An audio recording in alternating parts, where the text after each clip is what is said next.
Well, hello and welcome to Charlotte Mecklenburg Library's Parent Lunch and Learn program. Today, our focus is on STEAM education and the benefits of making. So October is STEAM month here at Charlotte Mecklenburg Library, and we hope that any parent or caregiver that watches this will walk away with a few new tips that they have not learned yet, or it validates some of the things that you already know about STEAM. So this will be our schedule. We're going to do some quick introductions, and then we will move right into our new learning. And then feel free, anyone that may be watching this later, to post a comment in the chat or a question, and we will be glad to get back to you with all of our information. So hello again and welcome. My name is Elise Barrier. I am the library program coordinator here at Charlotte Mecklenburg Library. I help with a lot of our active reading and our parent education programs. And then also on the call today, we have Aubrey Hedrick, and she is our library program coordinator over our Makerspaces, which is perfect for today's discussion. So we hope that you will contact us later if you have any questions about our learning today. But we will walk through this program knowing what is STEAM education. We'll go through the benefits of STEAM education and making. We'll look at how to access some of those makerspace areas at the library, and we'll look into some programming that we offer at Charlotte Mecklenburg Library as well. And hopefully you'll be able to walk away today knowing how that you can plan your own STEAM activities at home for children of all ages, and how you can access all of our programs and makerspaces at the library. So we'll get started right away with learning what is STEM, what is STEAM, these acronyms that we hear all the time.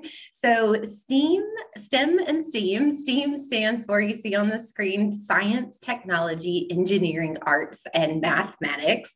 And it was first developed in 2006. I'm sure it was around before then, but by this researcher, this education philosopher, I suppose, but her name is Georgette Yachman, and her experience in education led her to believe in the usefulness of incorporating the ideas of creativity and innovation that's often seen in art into STEM, which we had before, that science, technology, engineering, and math. And so she was able to implement that STEAM, adding the A, the arts in there, in 2007. And then she worked to develop some professional development for teachers years later, trying to implement this, put it into practice in the classroom. And then by January of 2019, there were nearly 3,000 teachers and in the United States, and 38 countries had been trained in this STEAM method, which we'll talk about. And so as for what we were talking about before, these core tenets of STEAM, the science, technology, engineering, arts, and mathematics, of course, they've been around for ages and for centuries, for sure. Leonardo da Vinci, way back in the day, you saw the value even of bringing together the scientific and the artistic worlds to innovate. And so STEAM and STEM focuses explicitly, you see here, on applying science knowledge to real world applications through technology, engineering, art, and math. So what's great about this is that it's highlighting the relationship between all of these subjects in the classroom and beyond the classroom. And we'll talk about in a little bit some of those benefits. But and I'm not saying I'm an expert by any means, but from some research that I've done, I'm relaying to you the basic STEAM model that I have found that is used in the classroom oftentimes, where we start with a focus. So a problem or a question to solve. What's great, again, is this real world learning. So oftentimes that teacher or you at home as the parent could present this question that you want your child to work together to solve. And then you come up with those details as the next step. So those key elements that created this problem or question in the first place. And then there's this phase of discovery. So you're bringing together all those details, what you learned about before, but then you're tinkering, you're making, you're figuring out what works and what doesn't to be able to solve that problem. And then usually a group then comes together and they put it together to create that innovation solution to the problem. And it can be anything that you could test or any type of solution to the problem that you're working on. And then there's the presentation part. So you want to creatively allow your child then to express what they came up with and receive feedback from either you or others around. And then the final step is that link, so that that child then is able to revise their work based on the feedback that they've received. So another way that I've seen this translate, oftentimes you might have heard it as the 6E model, and it's very similar where we engage the child, that's the first E, and then allow the child to explore, and then explain what they found out, and engineer, so putting it all together, creating and making, and then enriching, so presenting that information, and then the evaluation. So each of those 6 E's are presented sometimes in research as a STEAM method or STEAM model that we want to put in place when we are utilizing these concepts. So this has been shown to have a positive and significant difference in student learning outcomes. So whenever you follow this model or these models, and the biggest thing that I found in my research is this student learning satisfaction too. So that engagement of the child, that when they're involved in their own learning, that real world application, that they're going to be much more engaged and therefore make more learning outcomes, meet most of those learning outcomes because they are excited about what they're learning. So here are just some fast facts of the benefits of STEAM education. According to the Bureau of Labor Statistics, STEM occupations will grow by 8.8% from 2018 to 2028, compared with 5% for non-STEM jobs. So STEM careers, STEAM careers are out there, and it's great when we put this in place to help our children see these careers that they could go into. And then according to research that I found, learners who study art and music all throughout high school score an average of 98 points higher on their SATs compared to those who took a half year or less of such of those classes. And then finally, these skills that you see listed here are just such great transferable skills that a child is learning when they're participating in STEAM learning. So in observations, students learned character building skills, such as you see here, curiosity, oral and written communication, collaboration, because a lot of times you are working with peers to solve these problems, perseverance and adaptability, and those important critical thinking skills. And what's great is that when they're doing this work, this STEAM education work, all of these skills then can then be transferred to other contexts, such as the home setting, such as high school, or in high school, then when they grow up, and even that post-secondary education and the workforce. So amazing things can happen when we focus on STEAM education with our students or with our children. And so there are so many ways to incorporate STEAM at home, and I didn't want to pull out specific little projects for you because there are so too many to count, and I don't want you to think that you have to do these exact projects or maker programs. And so I just did a simple search at the Charlotte McClurg Library catalog, and there are so many books. These are just a couple of them that I have here, but they're like, this book is just completely filled with science experiments that you could do for your child. And it's everything in every single category of the STEAM that we are talking about. Putting together an engineering challenge is great for your child at home too, where again, you're solving that problem. So maybe it's something like we have to figure out how to get this to stay or stand up. And so we're having to come up with a solution together, and just presenting your child with random materials around the house that they have to create and innovate to solve that problem. Of course, art projects, any type of art project is going to be great. Easy idea to try at home. Math activities and sensory ideas. So these STEAM activities are going to spark curiosity in your child. They're going to encourage your child to experiment, to ask questions, to make those predictions. So you can even invite your child to say, well, what do you think will happen if we do this? And then, of course, we want to have fun. And that's what STEAM education is all about. And the whole point, too, is just figuring out how the world works around your child. And so again, I mean, their book possibilities are endless. This book here is called 100 Easy STEAM Activities. And they're everything from, you see, just taking some popsicle sticks and mixing different colors to talk about that. Here's some floating lids with math facts. So all of these physical books are available in our collection, but there's a lot of digital books as well. For our middle school or high schoolers, I mean, and of course, elementary schoolers can do these things as well, but coding and robotics would be excellent ways. And again, there are books out there that help you. Just Googling STEAM activities for middle school and high school will give you so many other results. And STEAM challenges. So any type of, again, problem that you're solving. So build or design a amusement park, or to build something that's going to solve that problem.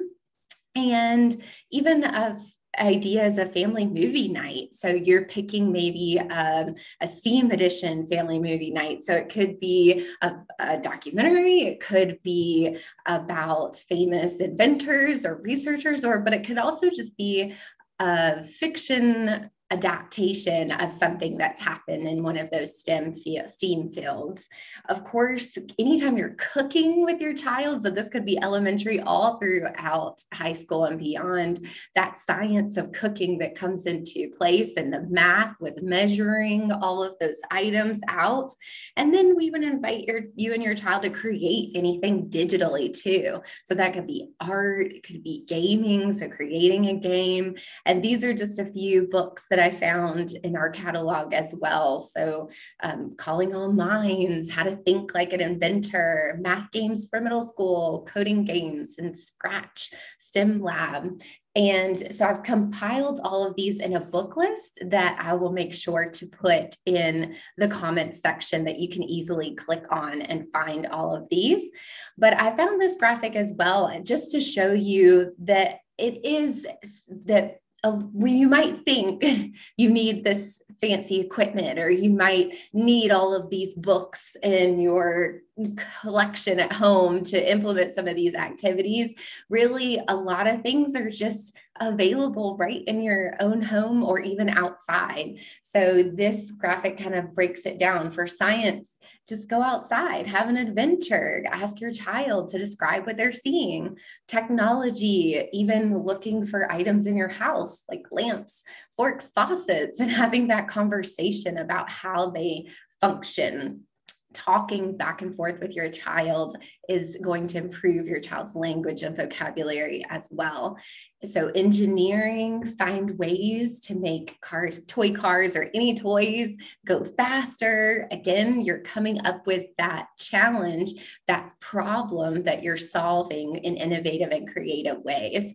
So math, the example given is to measure time and distance in and out of the house. So any type of measuring could fill that math. And then art is playing with different structures with blocks. And again, as you're building, talking with your child about the things that they're noticing with the colors and the texture and the appearance.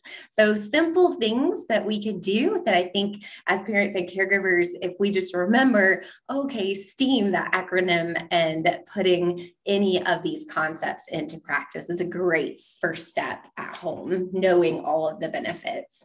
So here is that link to that book list that I will make sure I share in the comment section in the chat. It's filled with over 50 titles that a lot of them are our digital ebook collection that we invite you to check out and get some fun ideas to implement at home with STEAM. So now I'm going to turn it on over to my colleague, Aubrey, and just going to share more about Makerspaces. Thank you so much, Elise. Like Elise mentioned, my name is Aubrey Hedrick, and I am the Makerspace coordinator for the library. I'm personally also an artist and a maker, so I feel very strongly about STEAM education and just hands-on learning in general. But one of the biggest questions I always get asked is, what is a makerspace? And so for me, I do approach this in a very broad way. And in the broadest of terms, a makerspace is literally anywhere that you're making something. So it could be something that's involved in a wood shop or in a kitchen. Anywhere that you're actually creating something and learning about that experience is a makerspace. But for us, within our library spaces, we're defining our makerspaces as an educational environment that encourages tinkering, creative problem solving, and open-ended exploration through hands-on experience. So again, like Elise mentioned, with a lot of the STEAM learning, we're encouraging kind of that creative ways to look at things and figuring out how you can solve different problems, how you can approach different things, and just that emphasis on tactile learning.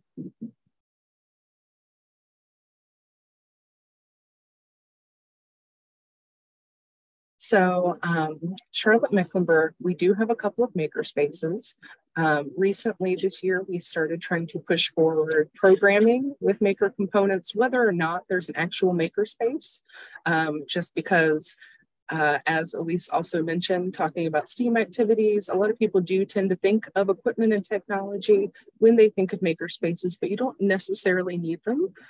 So you can find maker programming in all of our library locations, but if you are looking for a space that has a dedicated equipment and dedicated location, those would be located in Imaginon, our South Park Regional Library, our North County Regional Library, and our South County Regional Library currently.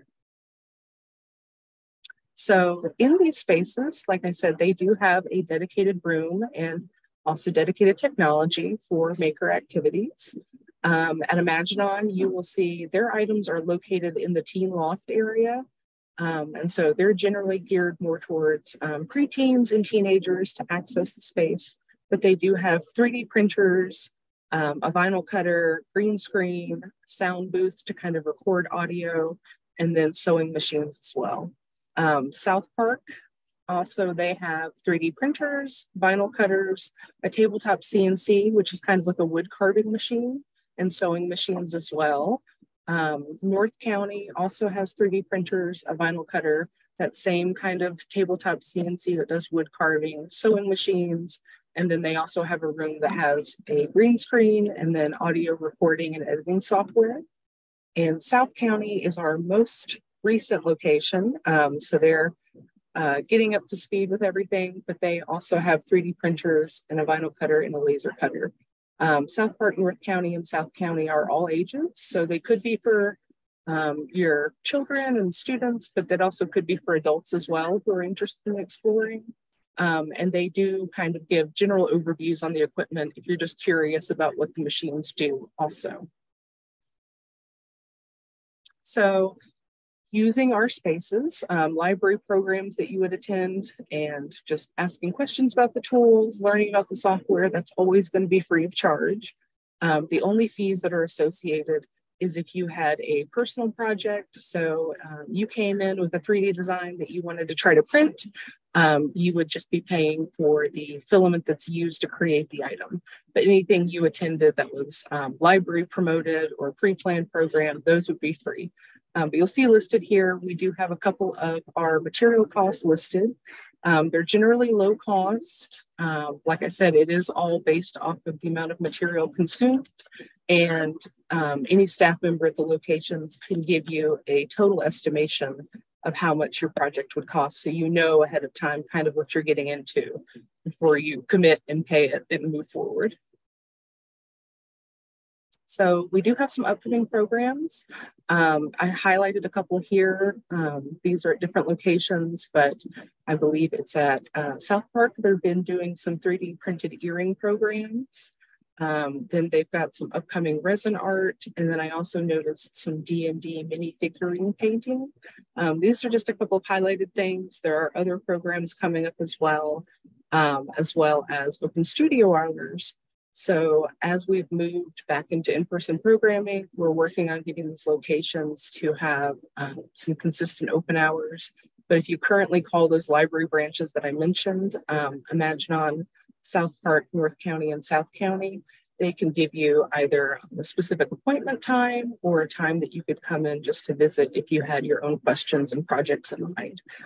So additional programming, of course, like I mentioned, you can always search our library calendar.